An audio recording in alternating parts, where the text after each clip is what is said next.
quero compartilhar uma mensagem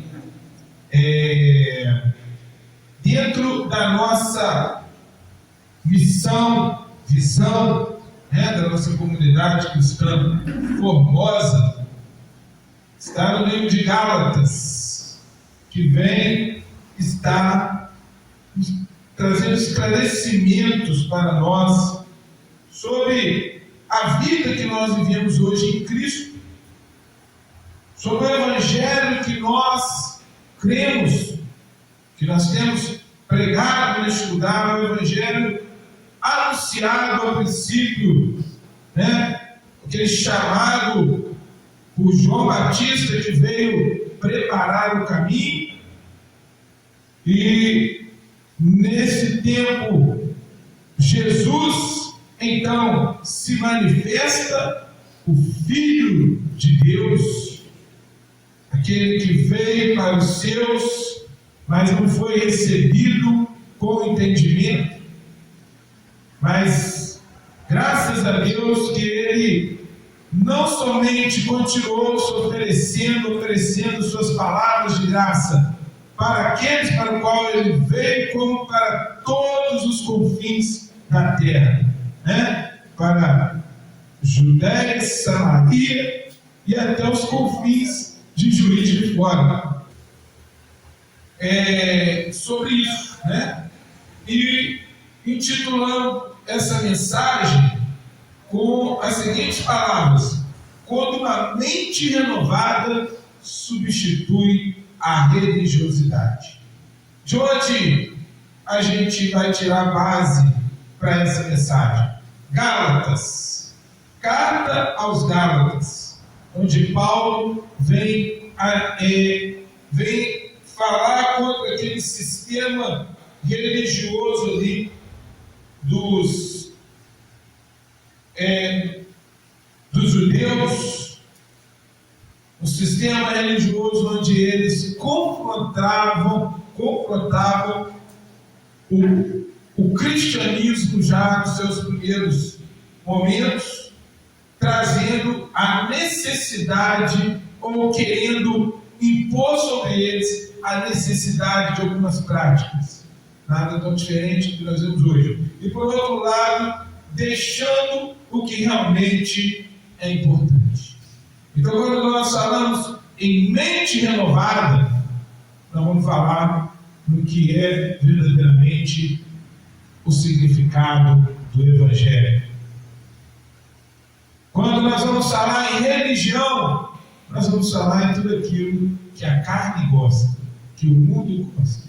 Um sistema de controle, um sistema de respostas, um jogo de trocas, uma barganha espiritual que não é aquilo que Deus deseja de nós, verdadeiros adoradores, de nós que temos uma nova identidade em Cristo, filhos de Deus.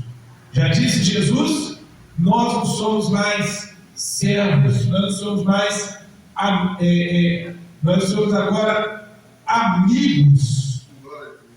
Já não chamamos mais servos, mas amigos, porque o amigo sabe o que faz o seu Senhor.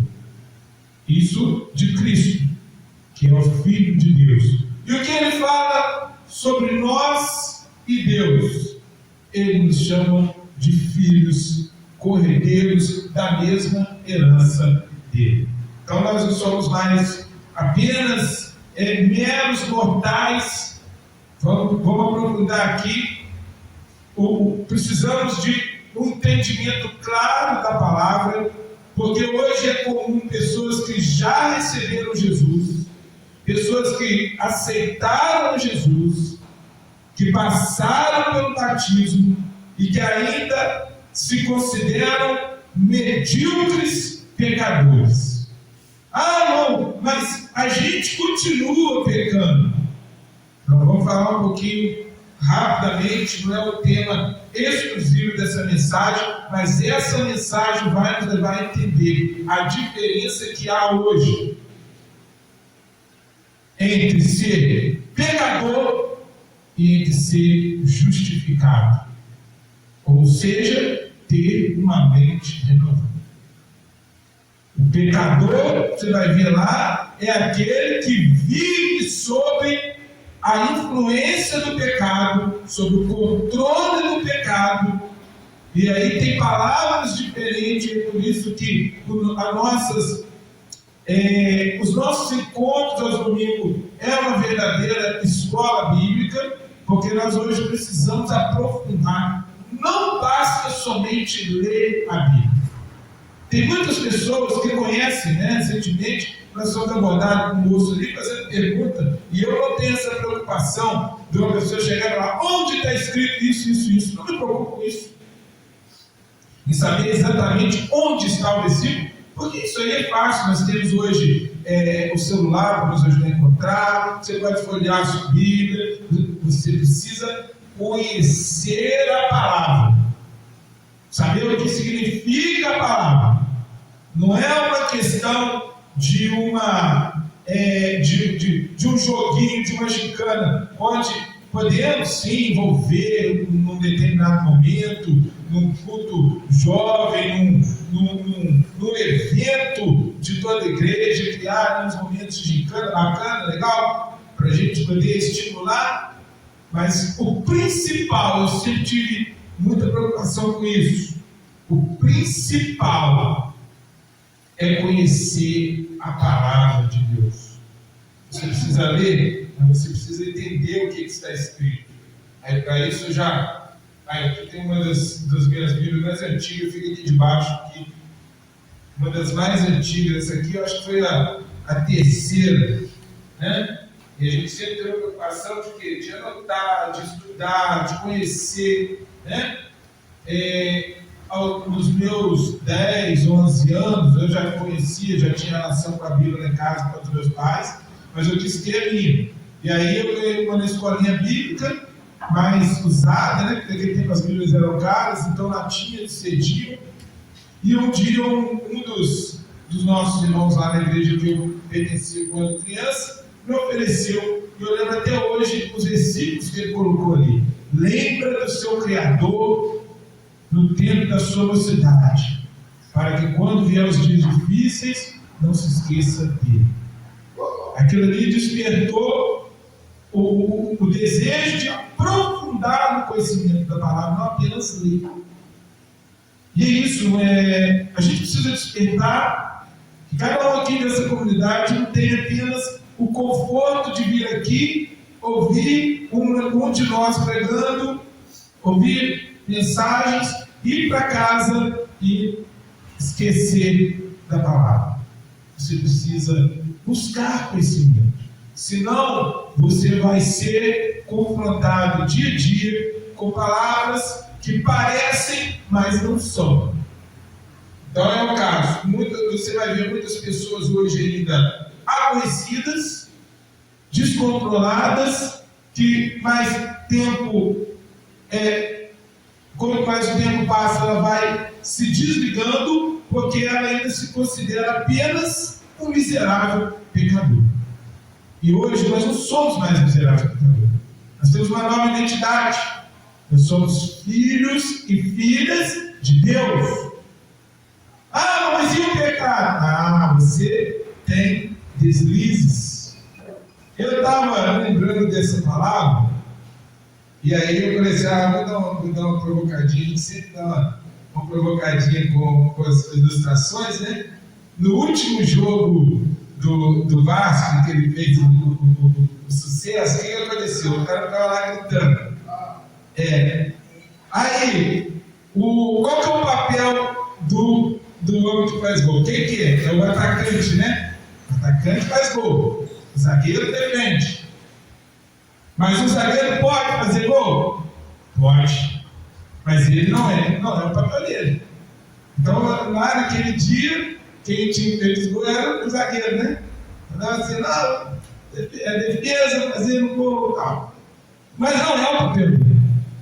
Por que dessa ilustração? Para dar essa provocada, porque essas provocadinhas acabam fazendo a gente guardar a palavra. Não é sobre nós. Não é sobre ser zagueiro, não é sobre ser atacante. É sobre entender que Um cristão que nasceu de novo, ele pode errar. Mas isso não significa que ele é um pecador. Se ele não tem prazer. Efésios diz isso. Como não é função do zagueiro fazer gol. Função dele é defender. Qual é a nossa função hoje? Sermos santos em Cristo Jesus. Mente renovada. Mente renovada. Aí é coisa do religioso. O religioso te ensina que você hoje não faz isso, não faz aquilo, não faz aquilo. Você vai ver aqui no decorrer da palavra. Você vai criar uma pessoa fragilizada que quando ele errar, ele não vai saber sair daquela situação. Ele vai ter culpa. O religioso ele é preso na culpa. O religioso ele fica com medo de ir para a igreja. Ele fala assim: eu não vou para a igreja porque ainda não é meu tempo, eu erro muito. Eu não vou para a igreja porque eu erro. Eu não vou aceitar Jesus porque eu ainda tenho que mudar isso e aquilo. Eu não batizo por causa disso, por causa daquilo. Eu não vou entrar no ministério por causa disso e daquilo. Eu não vou na igreja por causa disso. Não.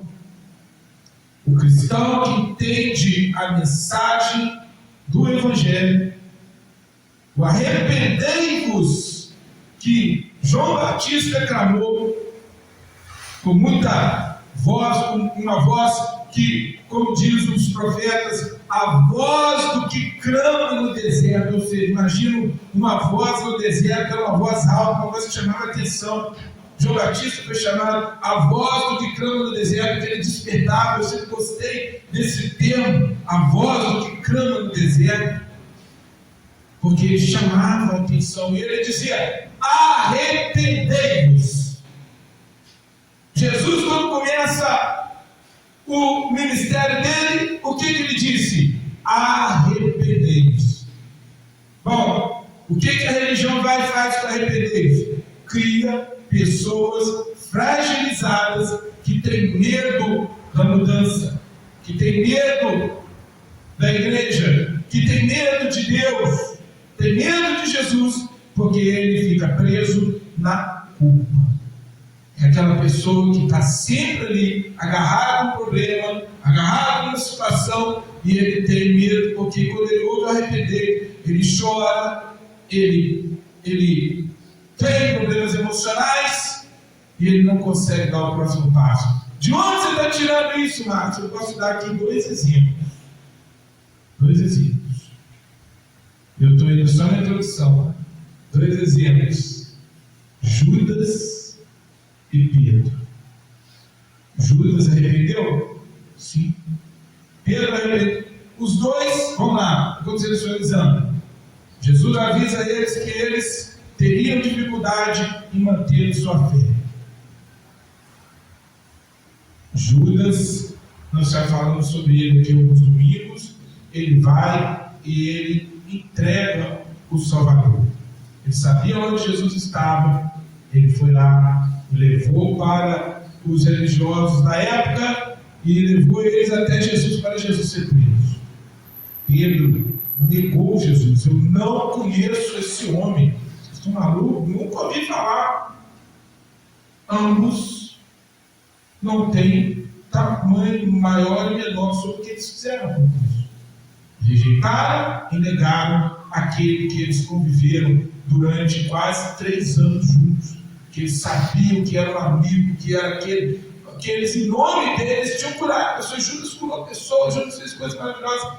Pedro foi aquele que Jesus disse: olha, Pedro, você é uma pequena pedra, e sobre essa pedra, que é a pedra do Pedro, a pedra de Jesus, sobre essa pedra eu edificarei minha igreja. Ou seja, ele seria uma das lideranças naquele trabalho cristão. Legal. Tá, e aí? Chegou o arrependimento. O que nós vemos? Judas entendeu que ele fez algo errado, mas Judas não teve humildade. O orgulho dele levou ele à morte. Mas Pedro entendeu o seu erro e voltou-se para Cristo. Arrependimento, então, é o quê? Ainda não entendi. Arrependimento é mente renovada. Só pensar em arrepender, a palavra que foi traduzida, né, arrependimento no português, ela é pouco para poder dar o significado do que Jesus queria dizer, do que João Batista começou a falar, preparando o caminho para Cristo. É muito mais amplo, muito mais amplo. E a palavra hoje, né, do grego, ela hoje ela é conhecida como metanoi, é mudança de mente. Quando Jesus nos chama ao arrependimento, Ele está nos chamando a mudar a nossa mente. Mudar o quê? Mudar os padrões de pensamento, de conhecimento, de entendimento. Toda a estrutura. Judas teve problema com isso. Ele não entendeu durante todo o seu tempo de vida. Então ele arrependeu, ele teve ali aquele momento de remorso, porque ele não mudou a sua mente. Para ele mudar a mente, ele precisava fazer o que muitos crentes precisam hoje: largar o mundo que estava na vida dele. Judas era um zelote, era um homem comprometido com a política daquela época, e ele esperava que Jesus era aquele que ia arrancar Jerusalém, Judá, ele ia arrancar Israel das mãos do Império Romano. Mas Jesus não cansou de falar com eles: meu reino não é deste mundo. Mas como ele ainda tinha expectativas, como a gente vê hoje ainda, muitos evangélicos, muitas igrejas, muitos religiosos com essas expectativas, eu não estou dizendo que você não pode ter sono quando você está aqui. Sim, você vai ter. Já cansei de dar exemplo.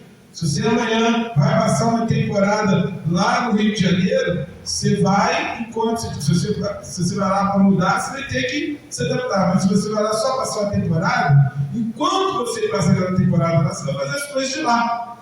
Mas você sabendo que você é de Juiz de Fora.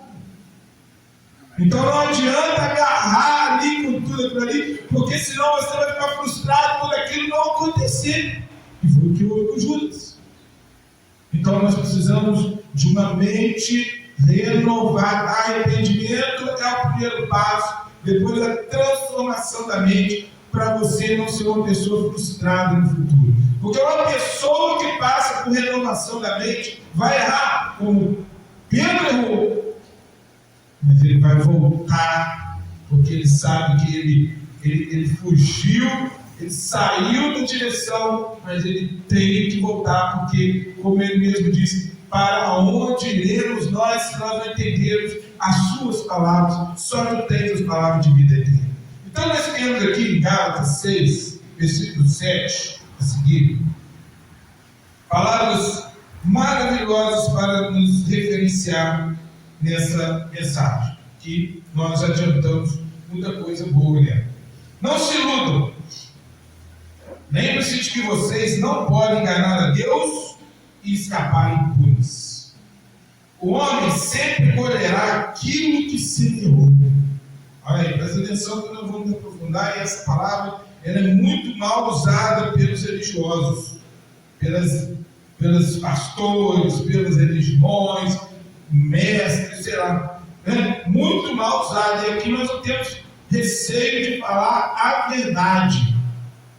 A hora que nossas palavras forem encontradas aí pela grande massa aí da rede social, nós vamos ser criticados, porque o nosso compromisso aqui é com a verdade. E essa verdade que eu falo com vocês aqui, vocês podem aprofundar se vocês buscarem um estudo, comparando ali com as palavras, né? Porque a Bíblia não contém a palavra de Deus, não. A Bíblia é a palavra de Deus. É Deus falando com o ser humano o tempo todo. E hoje nós estamos numa modinha aí de que alguns consideram a Bíblia, né, um livro santo, sagrado, que contém, olha, ela tem palavras de Deus, mas mesmo no contexto onde não está falando diretamente conosco, que é onde muitos não entendem, ela tem mensagem, ela tem reflexão, ela é Deus falando. Você vai ter que pegar aquela palavra e vai aprofundar, você não vai ir, né? Mas vamos lá. Então entenda essa mensagem, porque essa é muito mal usada. A pessoa usa ela para tudo na sua vida. Olha aí, você plantou, você vai colher, cuidado, e aí vai. Criando mentes controladas, né? Se ele plantar a fim de agradar os seus próprios desejos maus, olha aí, ou seja, plantar a carne, estará plantando as sementes do mal e, logicamente, fará uma colheita de ruína espiritual e morte. Mas se plantar as coisas boas do Espírito, ele colherá a vida eterna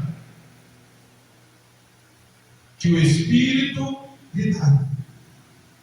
Então, não nos cansemos de fazer o bem, porque em pouco tempo teremos uma colheita de bênção, se não desanimarmos e nem desistirmos. Cada palavra tem um significado, como nós vemos, com propósito. É por isso que, tanto quanto pudermos, devemos sempre fazer o bem a todos, e especialmente aos nossos irmãos cristãos. Os compromissos entre nós, né? Glória a Jesus. Os da família da fé, como dizem algumas traduções. Eu vou escrever essas palavras finais com a minha própria mão. Veja as letras grandes que estou escrevendo. Aqueles mestres no meio de vocês que estão procurando convencê-los a se circuncidarem, estão fazendo isso por uma única razão: desejam causar uma boa impressão e evitar a perseguição que sofreria se admitisse que somente a cruz, olha aí, aqueles que querem a circuncisão, vou falar aqui, a circuncisão é a religiosidade. Aqueles que querem boa religiosidade, eles querem causar sua boa impressão, a fim de evitar a perseguição que sofreriam se admitisse que somente a cruz de Cristo pode salvar.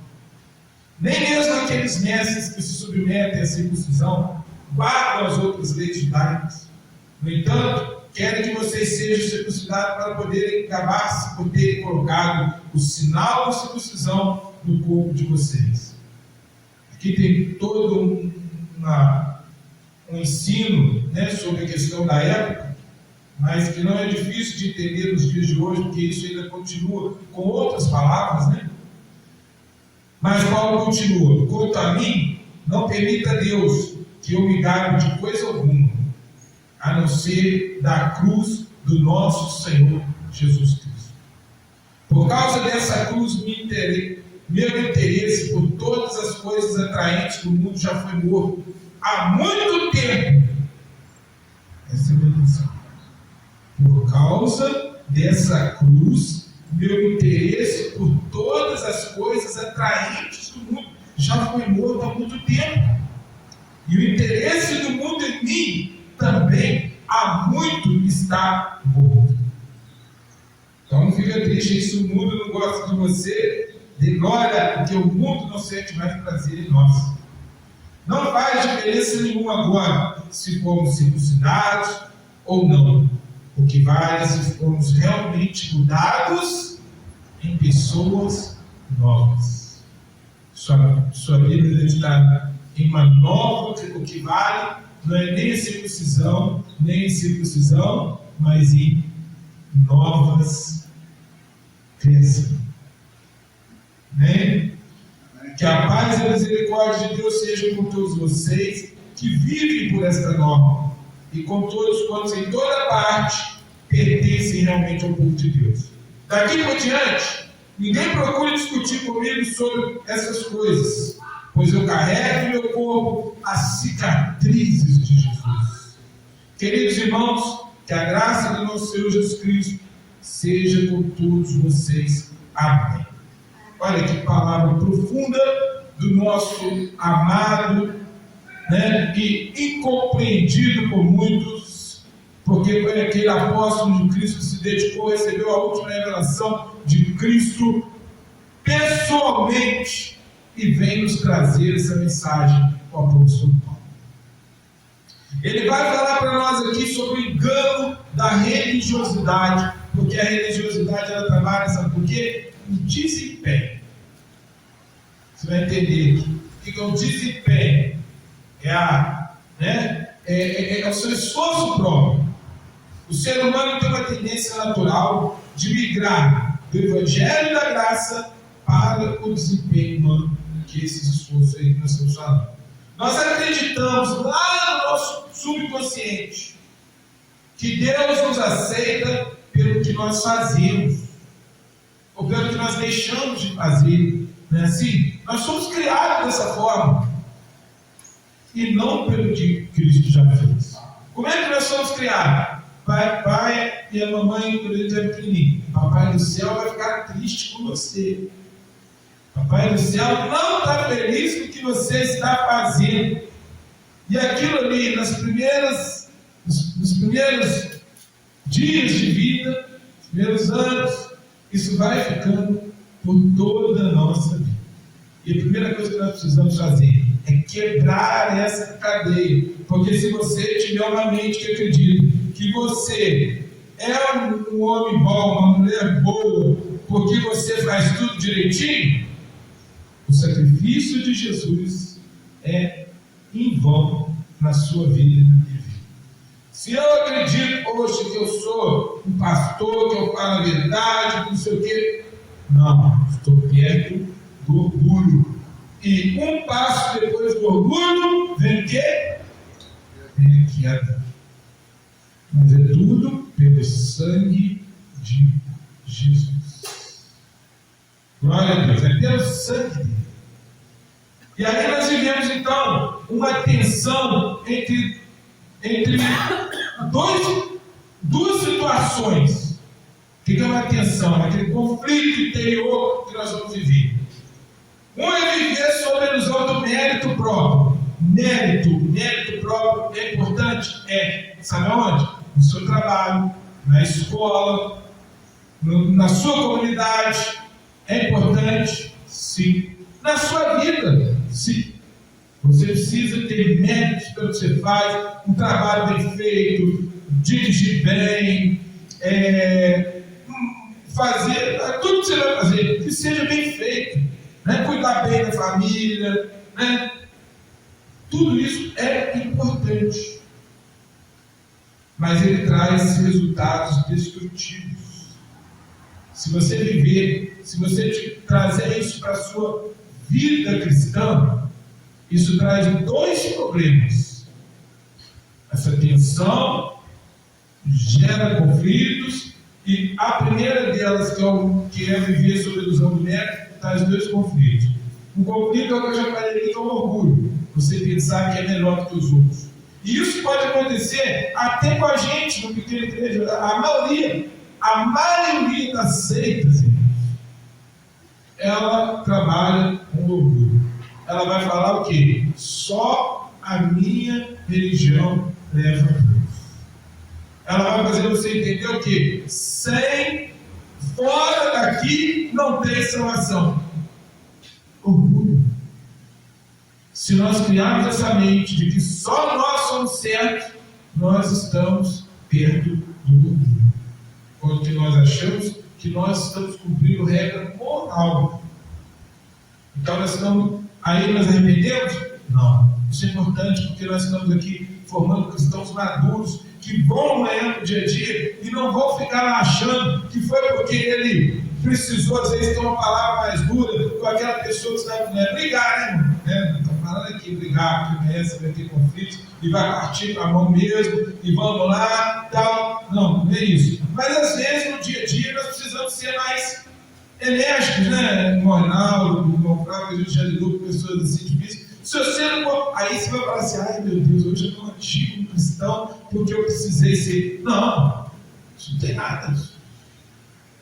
Não é sobre isso. Quando você precisa falar o que é necessário ser falado, quando você precisa ser sério na sua casa, sério com seus filhos, sério no relacionamento, isso não tem nada a ver com você deixar de ser uma pessoa que está sob a direção de Cristo. Porque nós não estamos aqui debaixo do mérito, da regra moral. O outro ponto que ele pode nos levar é ao desespero, ao esgotamento. E esse aqui é um ponto que eu falo muito aqui na igreja, o ativismo religioso, porque nós temos muitos amigos que conosco viveram em igrejas há tempo atrás, que hoje, né, eu sempre falo isso aqui, hoje não quer saber de igreja porque cansou, porque fazia, ia na igreja todo dia, porque fazia tudo na igreja, ajudava, só que ele se esgotou quando percebeu que ele nunca fazia o suficiente, porque não foi ensinado a ter uma mente renovada, mas foi ensinado a fazer. O engano de achar que a graça de Deus, aí o outro problema. Esse é o problema de quem acha que religião é fazer tudo. E o outro é aquele que não entende o poder da graça de Deus. Eu acho que eu posso fazer de tudo, porque Deus está comigo, Ele é misericordioso. Que lá no final, todo mundo, Deus vai dar um jeitinho, e é o pensamento aí da salvação universal. Todo mundo lá no final, Deus é bom, que isso? Toda religião leva a Deus, que isso? Deus é... Vamos, não tem como você ir para a Bahia se você tomar a direção do Rio Grande do Sul. Não tem. Não tem como você ir na casa do Flávio para ir lá hoje almoçar com ele no Dia dos Pais. Se você está com o endereço do Reinaldo. Você não vai chegar, você vai chegar num lugar, vai chegar no outro. Então, o Evangelho é um convite para Deus, através do Filho de Deus, Jesus. O céu é para os bonzinhos? Não, o céu é a habitação de Deus. O céu é um lugar para quem gosta de Deus. Se você não crê em Deus, você não precisa então ir para a casa dele. Não é uma questão, e hoje tem muitos até que já entendeu esse ponto. O cara até fala, eu quero o céu, beleza, o cara entendeu. Agora, não é sobre religiosidade, não, todo mundo vai, não. O céu é para quem crê no céu.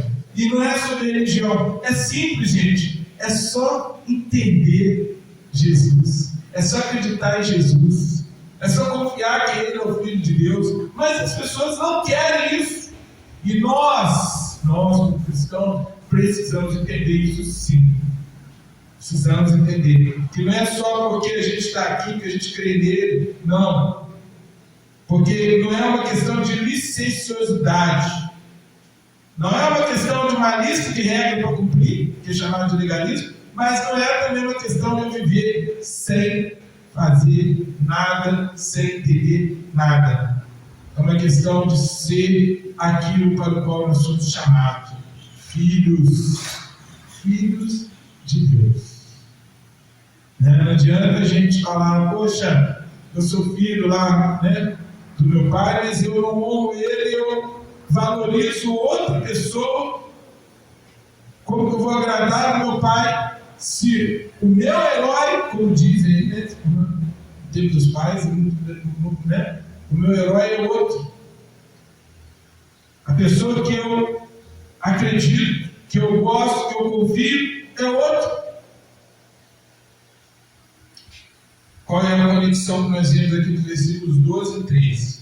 Os legalistas, aqueles que gostam de cumprir regras, buscavam uma religiosidade de fachada ou aparência.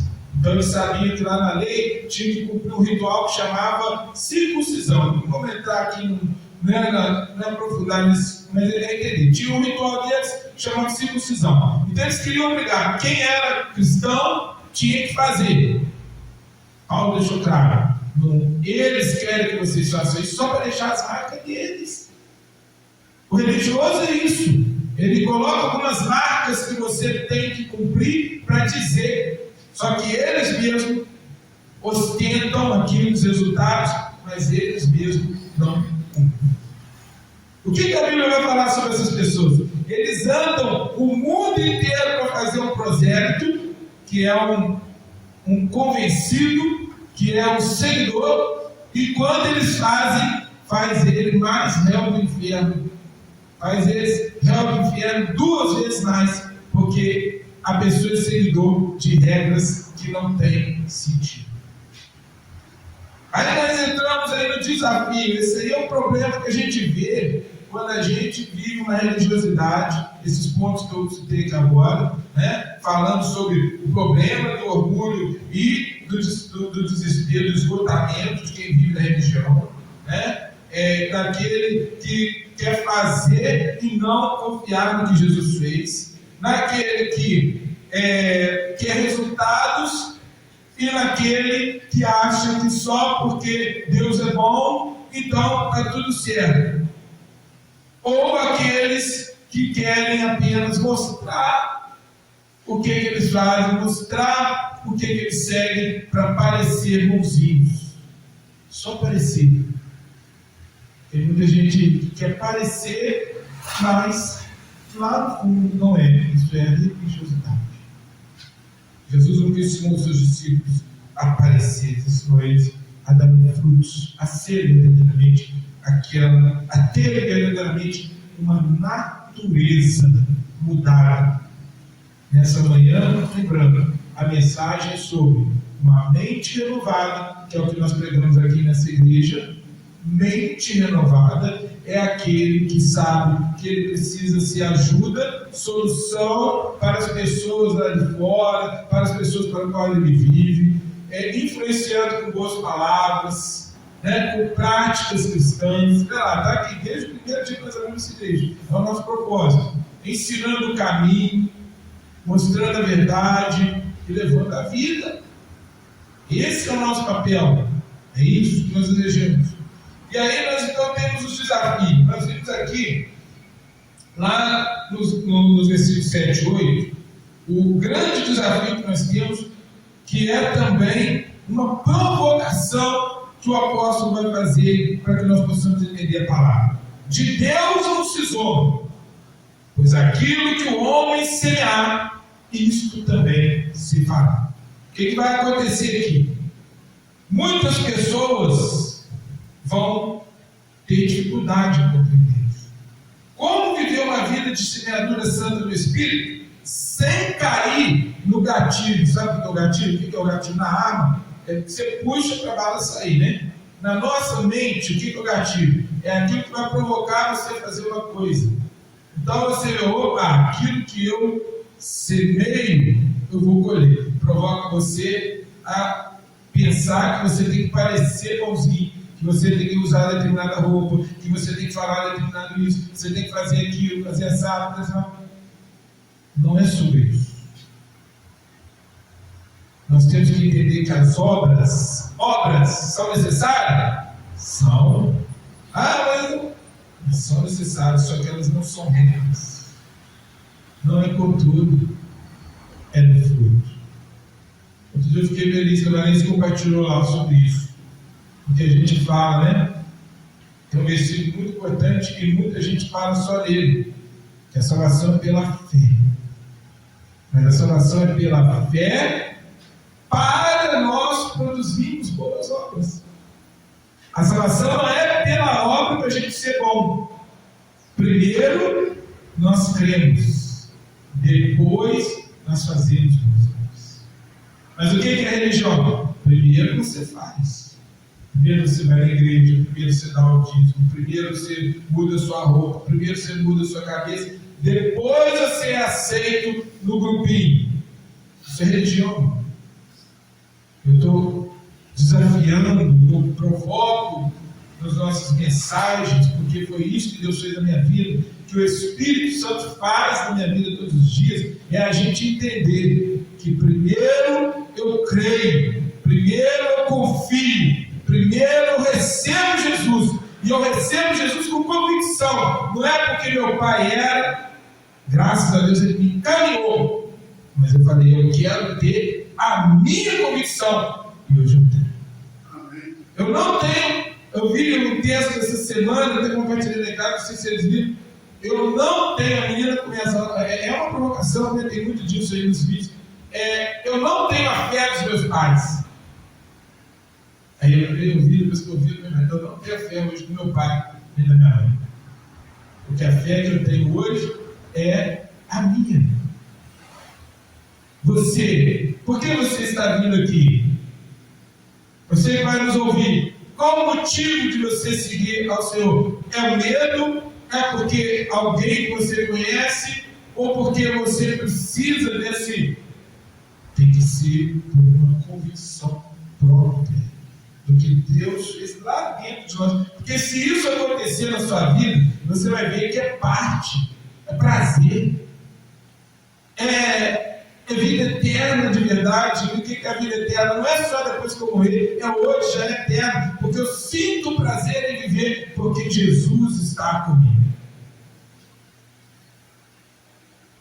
A troca de motivação que nós vimos aqui é a seguinte: que as pessoas pensam na carne, você pensa, na religião, você pensa, você obedece, aí eu já falei isso, né? Você obedece para receber algo de Deus ou para mostrar para os outros. Tem lugar que a roupa, aquela ali é crente. Por que ela é crente? Você sabe, a mulher, porque ela tem cabelo grande, porque ela não usa joia, porque ela não usa uma roupa determinada. Nada contra isso, porque tem os costumes, né? Mas não é sobre isso. O homem, o cara, ele é diferente, ele usa uma barba, ele usa só terno, religião. Ou outras, tá, irmãos? Tem outras coisas também que vai dizer, o cara usa, tem os colares, ele tem uma roupa, tem um determinado tipo de roupa que ele usa, de cabelo, porque ele precisa mostrar, eu vou falar lá na frente, qual é a marca que nós precisamos, qual é a marca que Paulo tinha. É essa que nós precisamos. Mas, vamos lá.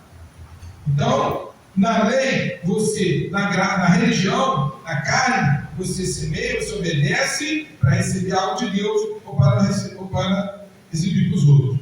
Mas no Espírito, na graça, você obedece porque você já recebeu tudo de Deus.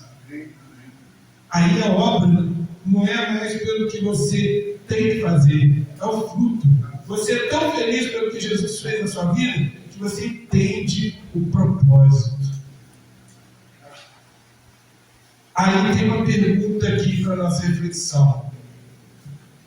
Tem lá na novela, lá no teatro, no cinema, toda obra tem no livro, tem um personagem principal.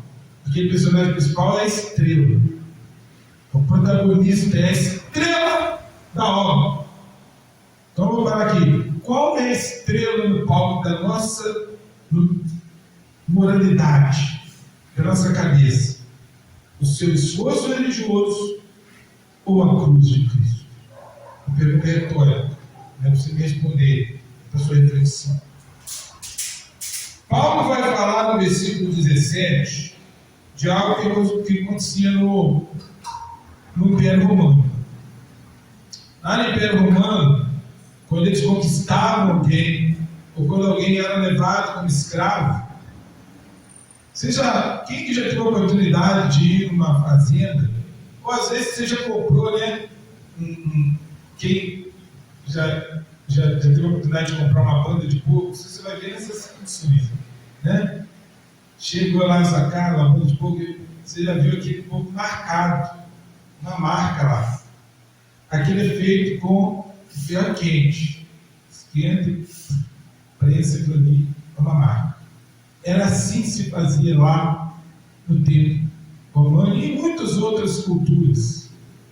Se marcava o escravo, o servo, com marcas. Paulo, a palavra que ele usa lá no versículo 17, tem até filmes com isso, né? Porque alguns religiosos acham que, né, estigmata, né? Tem um filme sobre isso, que as pessoas acham que ela recebe as marcas de Cristo, aí aparece, não sei se alguém já teve a oportunidade de ver aqui, aparece então ferida na mão, ferida do lado, ele tem, aparece em mim, aí então a pessoa quer se, algumas, dentro da nossa área mesmo, cristã, né? Ele vai fazer algumas coisas para ele se ferir, para ele se sentir bem com Cristo. Ele referia essas marcas que os donos queimavam na pele para provar a propriedade ou as cicatrizes que os soldados orgulhosos carregavam das guerras. Os soldados romanos que tinham passado por guerras e vencido, marcas de espada recuperada, cicatrizes, marcas ali grandes recuperadas, fazia ele ter um valor maior dentro daquele grupo que ele pertencia. E às vezes ele era até promovido por isso. Mas não é sobre isso que nós vemos Paulo dizer. Enquanto os falsos mestres da Galácia, que é a carta aos Gálatas, é uma cidade chamada Galácia, queriam cortar a pele dos outros para exibir troféus religiosos, que é o caso da circuncisão, e ostentar status, Paulo aponta para o próprio corpo, cheio de cicatrizes, chibatadas e pedras por amor a Cristo. Paulo foi perseguido, Paulo foi preso, Paulo apoiou, assim como o seu Jesus, porque ele cria. Porque Paulo é um grande exemplo para nós estamos usando as palavras dele aqui nessa manhã, porque ele não precisava de nada daquilo, ele escolheu. Ele era um homem influente, um homem com poderes, com influência significativa junto aos israelitas, aos judeus, e ele trocou tudo aquilo, porque aquilo trouxe esgotamento. Ele era um dos religiosos mais bem reconhecidos, e ele vai falar isso numa das suas cartas. Ele era um dos melhores alunos do seu mestre, ele foi ensinado por Gamaliel, um dos grandes mestres da época, um dos melhores, mas aquilo não fez ele alcançar tudo que ele precisava. E após o encontro com Jesus, e ele, quando a gente ouve falar que Paulo perseguia, quem que nunca falar que Paulo era perseguidor dos cristãos? Sabe por que ele perseguia? Não é porque ele era mau, que ele não gostava de crente, não. É porque ele achava que os cristãos estavam misturando as coisas, estavam prejudicando a religião que ele acreditava. Então o que ele vai fazer? Ele vai pedir autorização, como ele diz, eu sou conservador, eu sou conservador das minhas regras, eu quero que elas sejam protegidas. E ele vai lá, pede carta para ele poder prender esses homens. Mas quando ele passa a conhecer a verdade, a mente dele se transforma. Então, meus amados, a religiosidade que é baseada na carne, no esforço próprio, ela busca marcas do corpo dos outros para se gloriar. A vida moldada pela graça aceita as marcas de Cristo no próprio corpo como selo de amor, pertencimento e sem pretensão de autoexaltação. Qual a prática disso? Para nós, já vamos chegando ao término aqui. Qual é a aplicação prática disso na nossa vida hoje? Nós precisamos mudar a origem da nossa semeadura. Versículo 7 ao 10 fala sobre semear. Diariamente. Semear no Espírito não é criar um ritual de regras, de normas, mas mudar a mente. E a partir da sua mente mudada, você vai nutrir a sua mente com a verdade de quem você é em Cristo. Quem você é em Cristo? Eu já falei aqui no início. Quem nós somos em Cristo? O que nós somos em Cristo? Filhos de Deus. Como filhos de Deus, nós precisamos pensar o que Jesus faria como filhos de Deus. Isso que eu estou fazendo, Jesus faria isso? Aí que começa então Você vai fazer ou deixar de fazer algo por uma reflexão, não pela culpa. O que Jesus faria no seu lugar diante? Nós somos todo o tempo agora convidados nesse investimento diário a refletir. Isso que eu estou fazendo, isso fere a cruz de Cristo. Estou falando de coisas profundas, né? Estou falando de dia a dia, de aquela coisa. Estou falando de atos que você sabe. Isso aqui não é fruto que provém de Cristo. Isso aqui não é fruto que provém de Deus. Isso não tem nada a ver com a verdade de quem Cristo é em mim, de quem Cristo é para o mundo. O verdadeiro arrependimento ensinado por Jesus e por João Batista não é culpa, é metanoia. Guarda essa palavra, que é isso que é o arrependimento que nós precisamos como cristão: mudança de mente, renovação da mente, como Paulo falava constantemente. Com ações práticas, Deus fala conosco através dessa mensagem de Paulo aqui nos Gálatas 6. Fazer o bem sem expectativa de retorno, sem expectativa de aplauso. Não, eu estou aqui levando a mensagem, não é porque tem 50 pessoas, nós temos lugar aqui para 50 pessoas, a gente pode. Mas se tiver 3, 4, alguns já viram, não vamos falar, porque cada um de vocês são especiais para Deus. Eu sou especial para Deus, estou falando, né? Então, aqueles que vão nos ouvir nas mensagens, é especial e vale a pena eu estar aqui sem pensar naquele que podia estar, daquele que não está, daquela que está cheia. E será que ela está falando o que eu preciso ouvir? Ou lá está falando sobre isso tudo que eu estou dizendo? Jesus, ele tinha multidões que seguiam ele por curiosidade, quando ele estava fazendo milagres. Mas quando ele estava contando aquelas verdades que provocavam, mas no dia a dia ele estava sozinho. Quem estava com ele muitas vezes era Pedro, Tiago e João. Quem estava com ele na hora da dor, que ele estava lá chorando: se possível, Pai, passa de mim esse cara, porque ele estava olhando para mim, para você, pensando que a gente ia participar da ceia. Ele sabia que a gente ia ter dificuldades, ia ter problemas, e ele: Senhor, não tem outro jeito, não, foi isso que eu queria dizer, tem que ser assim mesmo, porque ele sabia do peso do meu pecado sobre ele. E aí eu gosto muito da reflexão que o Flávio traz, né, de quando ele pensava dessa forma. O que eu fiz que Jesus, né, pagou o preço por causa de mim? É porque Jesus já conhecia cada um de nós. E ele ali, enquanto ele orava, ele olhava, ele via, ele me via, eu tenho certeza. Ele te via. Poxa, eu vou pagar o preço por ele, mas será que ele vai entender isso de verdade? Ou será que ele vai entender que só dele ir na igreja já resolve a situação? Será que ele vai entender que depois que ele crê em mim, ele precisa frutificar e fazer as coisas que eu faria? Olha, que mudança de mente.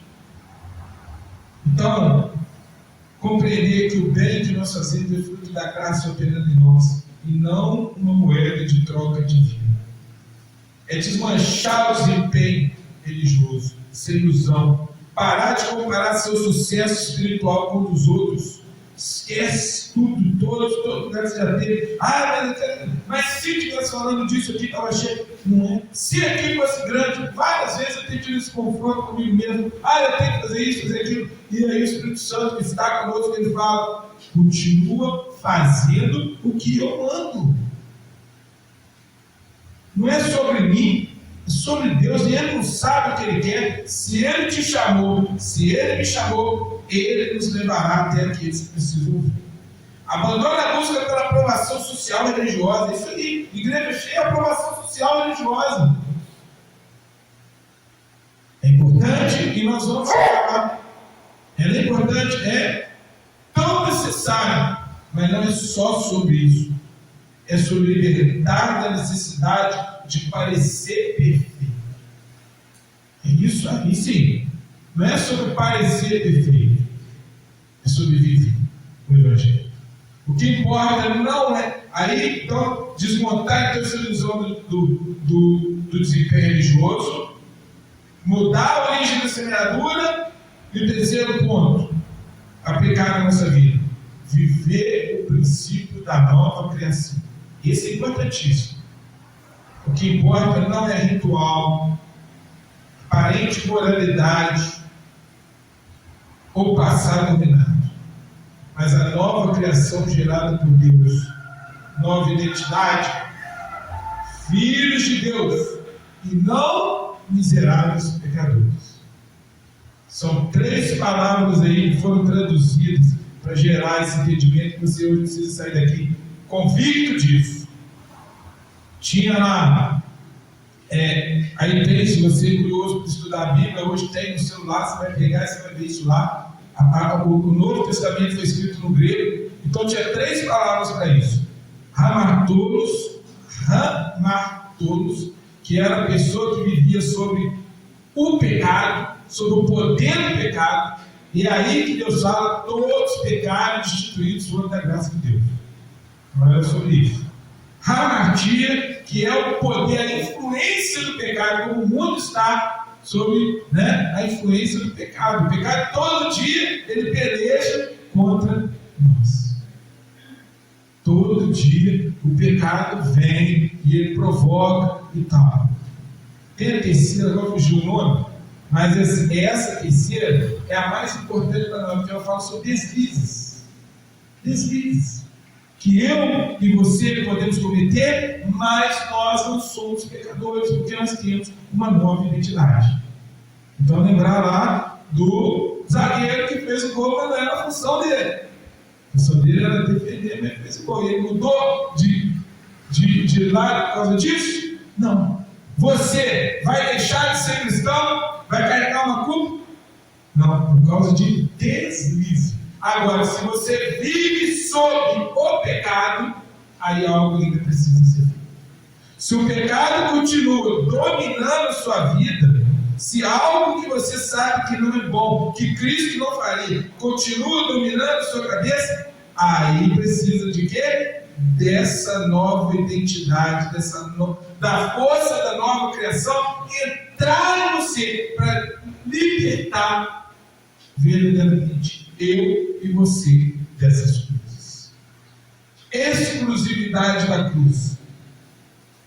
O seu gloriar-se diário deve repousar 100% no que Jesus fez no Calvário. É lá que vem o nosso descanso. A cruz crucificou a aprovação do mundo para você. Nós não temos mais que ser aprovados pelo mundo, de ser bons para o mundo. Não é sobre isso mais que nós pregamos. A cruz crucificou a aprovação e você também foi crucificado para o mundo. Agora nós somos salvos em Cristo Jesus. Amém? É sobre isso. Suficiência absoluta da cruz, e os versículos finais vão falar sobre a bênção do Senhor, vão falar sobre a graça do Senhor. A graça não é o ponto de partida. O Evangelho não é só o começo de tudo, não. Ele é tudo. Ele é o ponto de partida para nós vivermos não é um ponto de partida para nós. Depois disso, eu começo pela graça, eu sou salvo, depois eu tenho que fazer isso, fazer aquilo, para me ser santo, para me ser bom, para me ser melhor. Não. A graça é o ponto de partida, é o caminho, é a linha de chegada da nova criação. É tudo sobre Jesus. É tudo sobre o que Jesus fez. Cada vez que você entender isso, você vai encontrando força. Eu sou justificado em Cristo Jesus. Quando você, diante do pecado que está ali tentando te dominar, você falar: eu sou justificado em Cristo Jesus, e você trazer isso à memória, tem vários testemunhos, e isso vai também mudar a sua vida, que você não vai mais conseguir fazer. Você vai lembrar de Cristo, você vai ter prazer em Cristo, você vai ter prazer numa nova criação em Cristo, porque você sabe que aquilo agora não é mais para mim, não é mais para você. Concluindo, a paz e a misericórdia de Deus repousa sobre aqueles que andam por esta regra. A regra, qual regra? Os mandamentos. A regra de que Jesus fez tudo. A regra de que foi por Jesus, não é sobre mim. Você não precisa provar mais nada aos homens. Você não precisa provar mais nada a Deus, porque Deus sabe que eu não posso provar. O encerramento da carta é a única postura sustentável para nós como cristãos. A graça de nosso Senhor Jesus Cristo seja com o vosso espírito. Amém? Quando a mente renovada substitui a religiosidade, quando isso acontece, quando nós entendemos o que é o Evangelho, da graça de Deus, que não é sobre nós, é imerecido, não é sobre o que nós fazemos, mas sobre as boas obras que nós produzimos, você para de tentar impressionar a Deus e aos homens e começa a descansar, finalmente vivendo na nova criação. Essa mensagem que o Espírito Santo colocou no coração nessa manhã, tudo começou com essa palavra, com o entendimento do arrepender. Porque muita gente ouve essa palavra e muita gente continua preso, mesmo depois de convertido. Vive arrependido. Erra, arrepende. Erra e arrepende e volta a fazer. Mas nessa manhã, o que Deus pede de nós é que nós possamos viver sobre a graça, entendendo que Jesus já fez o que era possível. Agora eu preciso produzir boas obras. Produzir, porque eu agora sou filho de Deus. Eu não sou mais servo de Deus. Eu não sou mais escravo do pecado. Eu não vivo mais por mim. E tudo se esclarecerá. Jesus seja louvado. Aleluia. Amém. Amém e amém. Só um momento que eu te convido a contribuir conosco, não é porque, como dizemos, tudo, vale tudo, a graça vale tudo. Não é porque é uma regra, não é porque você vem aqui todo domingo, porque você está aqui muitos anos, mas é por alguns motivos importantes. O primeiro deles é gratidão por tudo que Deus já fez na sua vida. O que é isso? Não é pela troca, que em muitos lugares vai falar para você. Se você quer mais, você vem e traz, você receber. Não, não é por isso não. É por gratidão. Outra coisa é generosidade. Quem muito recebe é generoso e compartilha. E por amor, porque nós amamos o que Cristo tem feito na nossa vida e as coisas boas que nós ainda vamos ver neste lugar. Se você tem no seu coração motivos para fazer isso, ser grato, ser generoso e amor, você contribui com essa obra que ela é de Deus. E se você não pode, você coloca no seu coração esse desejo. Por isso que aqui nós temos esse envelopinho, que ninguém precisa saber, só Deus e você, e o Senhor te abençoa grandemente. Amém? Vamos louvar o Senhor? Enquanto nós louvamos, nós trazemos a nossa oferta. Enquanto você vem aqui também, durante esse momento de louvor, eu te convido a pegar aqui os elementos, o pão, o suco da uva, para você participar junto conosco, Você vai aguardar, nós vamos cear juntos. Esse momento vai finalizar, vai blindar tudo que nós falamos aqui nessa manhã, porque a palavra nos convida: examinai a si mesmo. Pode vir, gente. E assim, coma deste pão, beba deste cálice. Isto foi o que Jesus fez por nós. Amém? Glória a Jesus.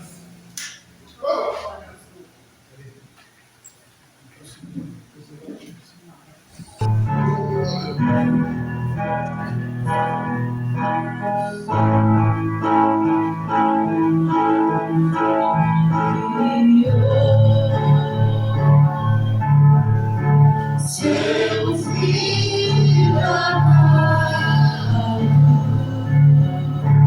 para morrer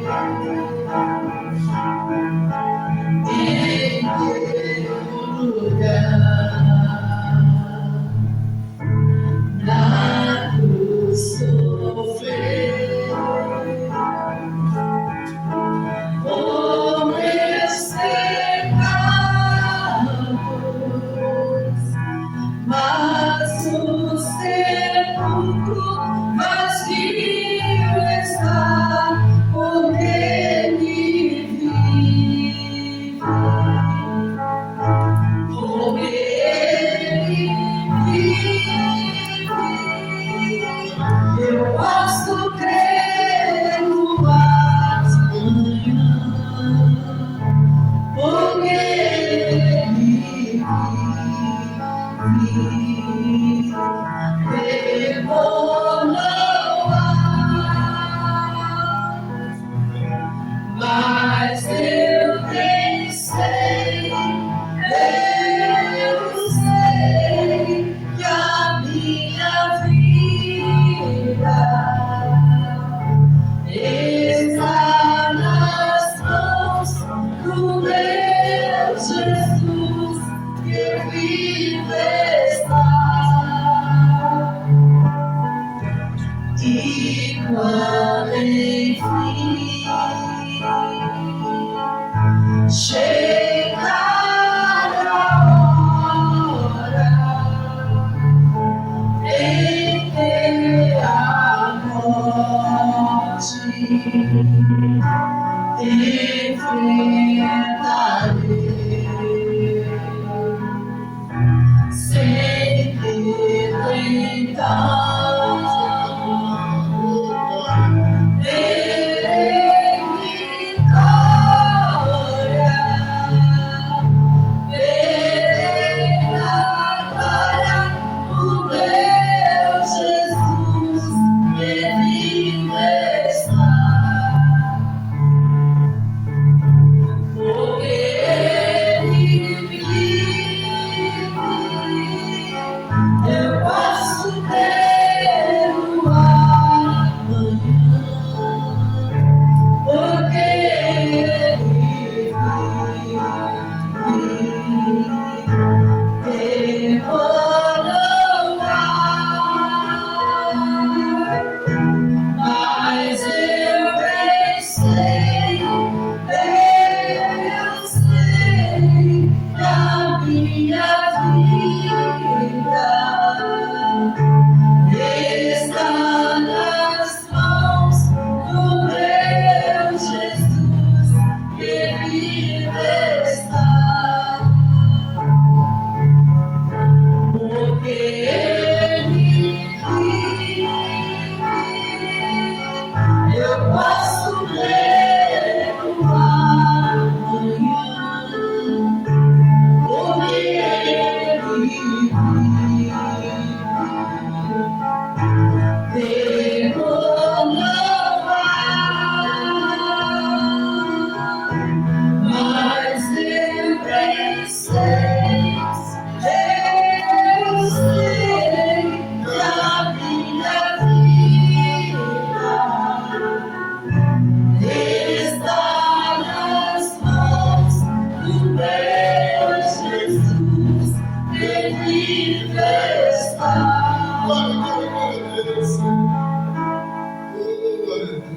Oh, glória a Deus. Glória. Aleluia. Oh, amém. Graças a Deus. Nós vamos então, nesse momento, participarmos da ceia do Senhor. O Senhor Jesus Cristo, na noite que ele foi traído, né? Ele tomou o pão, ele partiu o pão e deu aos seus discípulos, dizendo: este é o meu corpo dado por vós. Da mesma mesma forma, ele tomou o cálice e disse: esse é o meu sangue que é dado por vós. Todas as vezes que comeres e beberes, lembrai-vos de mim até que eu venha. Glória a Jesus. Lembremos do Senhor Jesus, né? Até que Ele venha. E Paulo ele vai dizer lá em Coríntios: examinai a si mesmo. Examine-se, pois, o homem a si, o ser humano, né? Não falando só para o homem, sexo masculino, estou falando para aquele que vai participar. Ele vai examinar, vai olhar se ele entende o sacrifício de Cristo. Eu falei aqui, né, sobre, né, lembrei ali, né, lembra aí dessas 3 palavras que ajudam você. É o Ramatos, que é aquele que é o poder do pecado, a influência do pecado, Ramartia, que é, né, e Ramatana, você tem um deslize, é o ato de pecar. Às vezes eu e você podemos ter esse problema, mas nós não vivemos mais sobre o poder do pecado. Então não é sobre isso que estou falando, mas é sobre entender. O que Jesus está falando é sobre entender o que significa. Porque ele diz: aquele que come e bebe sem entender que o que Jesus fez, se eu comer e beber sem entender o que Jesus fez, estou comendo para mim condenação. Isso aqui é para salvação. E se eu faço de qualquer maneira, eu sou como um daqueles que condenaram Cristo. Então, examine-se, pois, a si mesmo e cônjuge. Vamos então participar juntos. Glória a Deus.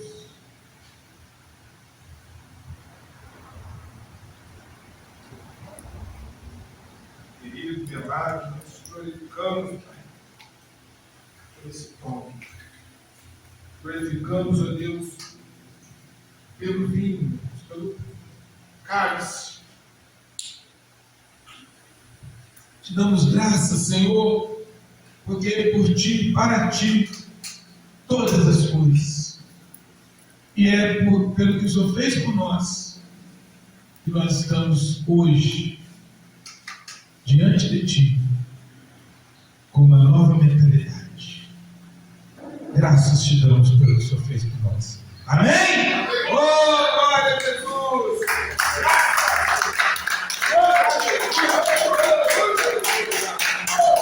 Glória a Deus. Tudo aqui com o nosso irmão Flávio, que faça essa oração final. Glória a Deus.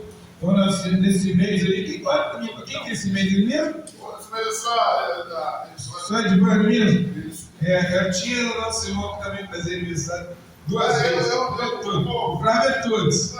O Tia também no mês de agosto, o nosso irmão Geraldo também faz 2 vezes, né? Que Deus abençoe. Estamos orando uns pelos outros. Que Deus abençoe. Orando direitão pelos aniversariantes. Oremos, né, dando graça pelas ofertas e pelos papais. Que Deus abençoe todos vocês grandemente. E que nós tenhamos aí um domingo abençoado, uma semana cheia da bênção de Deus. Orar também pela nossa irmã, né? O irmão Renato falou que a nossa irmã está fazendo a cirurgia, né, irmão? Vai estar fazendo a cirurgia, né, de hérnia, né? Que Deus possa desde já estar iluminando lá os médicos, né? E que você tenha juízo para não fazer arte. Criança não pode, não. Criança não pode fazer arte, não. Que Deus abençoe grandemente. Glória a Deus! Meus irmãos, eu queria até falar com vocês, se a gente vem refletir no que é hoje o Dia dos Pais, né? No comércio, hoje é o Dia dos Pais. Mas, no comércio, hoje é um dia importante para nós também, pela seguinte coisa, pelo seguinte motivo, porque é um dia que nós paramos para refletir, que Dia dos Pais é todos os dias, Dia das Mães é todos os dias, Dia dos Filhos é todos os dias. Todos os dias aqui que Deus, são dias que Deus está presente em nossas vidas. Então esse dia de hoje, ele é importante, não porque hoje é o Dia dos Pais, é porque é um dia que nós paramos para refletir, para agradecer, porque senão a gente não para. A gente vai um dia após o outro, um dia após o outro. Então nesse dia, nós temos que aproveitar. Mas sim, não só ele, mas todos os dias. Mas hoje, com a reflexão com os filhos, com a família, com Deus, agradecendo Ele, porque, gente, nós somos abençoadíssimos. Olha o que Deus vem fazendo na vida da gente todos os dias. Olha os nossos filhos, olha as nossas famílias. Olha o mundo como está. Verdade. Mas independente das circunstâncias do mundo, nós estamos de pé, estamos caminhando. E Deus a todo momento trazendo luz para nós. Olha aí, nossa irmã Carolina, daqui a pouco está trazendo mais uma vida a mais, uma luz a mais para esse mundo. E nós, não, é dia dos pais, eu tenho, não, tá, tem que comer. Mas o dia que você senta com seus filhos, senta com a sua esposa, que é o dia dela também, é o seu dia de todo mundo, reflete, para, agradece, faz o mundo parar, fala, opa, hoje é dia dos pais, amanhã também. Agora nós estamos falando, né, que o dia delas que foi por essa que a gente virou pai. É, o dia das mães, não são mães, porque nós só somos felizes porque Deus deu essa bênção para nós. Porque quando a gente chega um momento da vida, a gente fala e fala assim, opa, eu quero ser pai, eu quero ter filhos maravilhosos, mas se não tiver a vontade de Deus, nada acontece. Verdade. Tem que ter essa vontade, tem que ter isso querer, tem que ter isso. Que tem 10, não interessa, se Deus te deu 10, é porque ele acha que tem condições. E aí, se você pôr os 10, alguma coisa vai seguir aqueles 10 filhos que eu sinto nesse mundo. Vai acontecer alguma coisa. Mas tem que eu ter. Primeiro, confiar. E às vezes a gente não faz isso. Aí colocamos a vida a culpa no mundo. O mundo já é maligno, mas o nosso Deus é maior. Amém. Então, Senhor Deus, Oh, Deus, Pai eterno, obrigado. que esse dia não seja somente esse dia importante, mas todos os dias da nossa Pai, por vida. tudo que nós Peço que está sempre buscando a tua presença, Pai. esse domingo, Pai, nós estamos aqui, Pai, analisando e passando por processo inútil, Senhor, mas onde o Senhor é o médico dos médicos, Senhor. Só vai orientar aqui, você vai estar dando, vai fazer um procedimento que é todo o necessário, Senhor, ela vai repousar, ela vai retornar, glorificando o teu nome através de Jesus, Espírito Santo, Senhor. Pai, abençoe as nossas ofertas, abençoe todos os nossos sonhos, todos os nossos desejos, sendo da tua vontade a realização, Pai. Essa porta continue aberta, Pai, para que as pessoas possam ter a minha oportunidade de nós, Pai.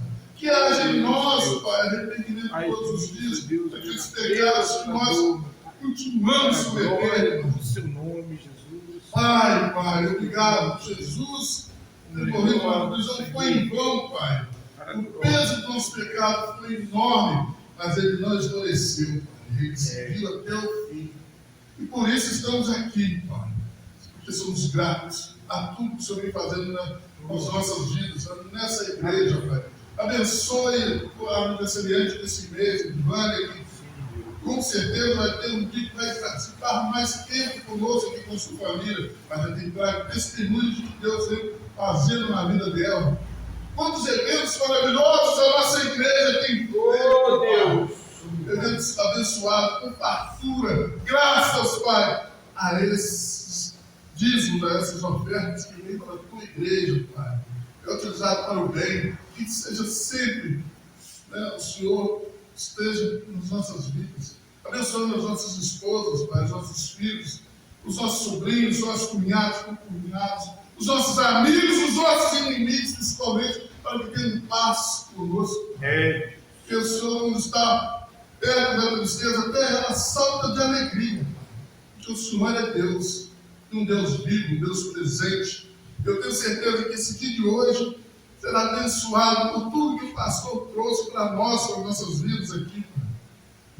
Pai, temos pendências, temos situações que o Senhor precisa agir na nossa igreja, pessoas que estão com algum mal, com dificuldade, Pai, ainda em suas casas, Pai, convalescendo, precisando mais de Ti, que o Senhor possa atuar também, Pai, naqueles que por um antigo qualquer não estão vindo nessa igreja, nesse culto, Pai, porque estão cometidos com doenças, com dificuldades, mas o Senhor é fiel.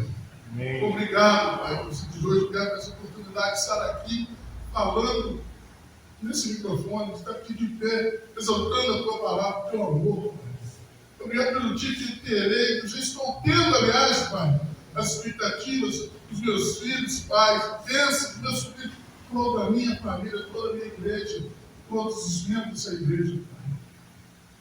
Obrigado.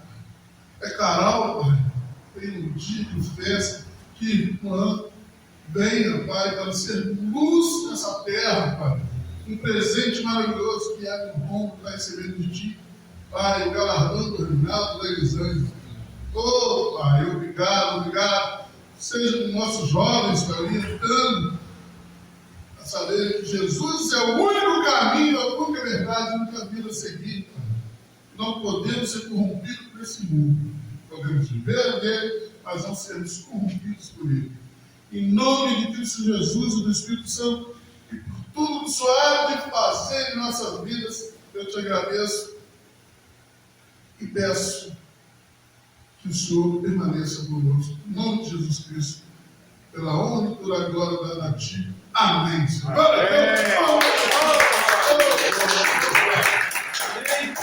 Mas que a graça de nosso Senhor e Salvador Jesus Cristo, o amor de Deus, a comunhão do Espírito Santo, seja conosco hoje para sempre. Amém!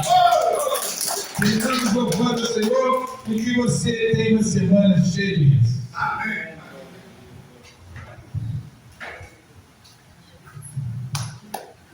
Vamos lá. Vamos só. Não, e a fé é uma montanha, não.